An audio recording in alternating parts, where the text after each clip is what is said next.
শ্রীভূমিতে 24 ঘন্টা চাকা বন্ধ, সমর্থনে জেলা মোটর ইউনিয়ন। সারা আসাম মোটর ইউনিয়নের ডাকে রাজ্য জুড়ে 24 ঘন্টা চাকা বন্ধ পালন করা হচ্ছে। এই বন্ধে পূর্ণ সমর্থন জানিয়েছে শ্রীভূমি জেলা মোটর ইউনিয়ন। বন্ধ সফল করতে বৃহস্পতিবার সকাল থেকেই শ্রীভূমি মোটর ইউনিয়নের কর্মকর্তারা রাস্তায় নামেন। ইউনিয়নের পক্ষ থেকে জানানো হয়, বিভিন্ন শ্রমিক বিরোধী আইন ও সংশোধনের ফলে পরিবহন শ্রমিকরা চরম নিরাপত্তাহীনতার মধ্যে পড়েছেন। এই পরিস্থিতিতে তারা প্রতিবাদ করতে বাধ্য হয়ে রাস্তায় নেমে আন্দোলন করছেন। শ্রীভূমি থেকে সুস্মিতা দাসের রিপোর্ট, ঈশান বাংলা নিউজ, শিলচর।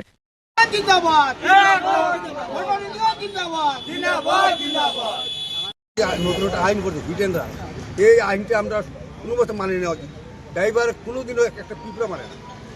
ওই জন্য সরকার যে আইন করছে এটা তার মনোক্তি আইন, এই আইনটা যাতে বাতিল হয় এবং 2019-এ যে সরকার নতুন নতুন আইন করছে এই আইনগুলো যাতে বিলম্বে বন্ধ করে, এই বললে আপনার আজকের স্ট্রাইকটা ওই উদ্দেশ্যে আমরা ওই স্ট্রাইকটা ডাকতে হবে। সুন্দর চলছে, বন্ধ কোনো গাড়ি ঘোড়া চলছে। আমরা টুকটুক 2 চাকা বাইক আমরা ছাড় দিয়েছি। মেডিকেল যাওয়ার যেগুলো আছে, ফ্লাইটে যারা টিকিট আছে তারা আমরা পাস দিয়ে দিয়েছি।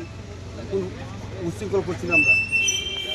টিকিট জায়গায় জায়গায় টিকিট আছে, পাতাখালিতে আছে, ইলামবাজার আছে, বদরপুরে আছে, কর্মীরা আমরা করছি টিকিটে। স্ট্রাইকের মূল উদ্দেশ্য হচ্ছে কেন্দ্রীয় সরকার 2019 যেটা আইন এনেছিল, এটার বিরুদ্ধে আমাদের আজকে স্ট্রাইক। আমরা আগে একবার স্ট্রাইক করেছিলাম, আজকে আবার করছি। যদি আমাদের এই ডিমান্ডটা মানা হয় না, আগামীতে আবার আমরা স্ট্রাইক করব।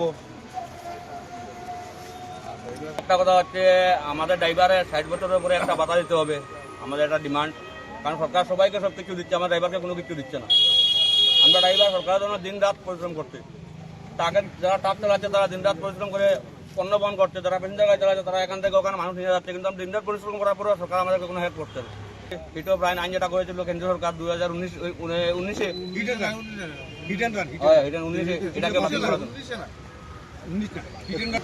স্ট্রাইক বন্ধ 100% সাকসেস হবে। সাকসেস তো হচ্ছে, গাড়ি ঘোড়া কোনো কিছু চলছে না। জরুরি পরিষেবা যেগুলো আছে এগুলো আমরা ছাড় দিয়েছি। এয়ারপোর্ট যাবে যেতে পারবে, মেডিকেল যাবে যেতে পারবে, এগুলোতে আমাদের কোনো প্রবলেম নেই।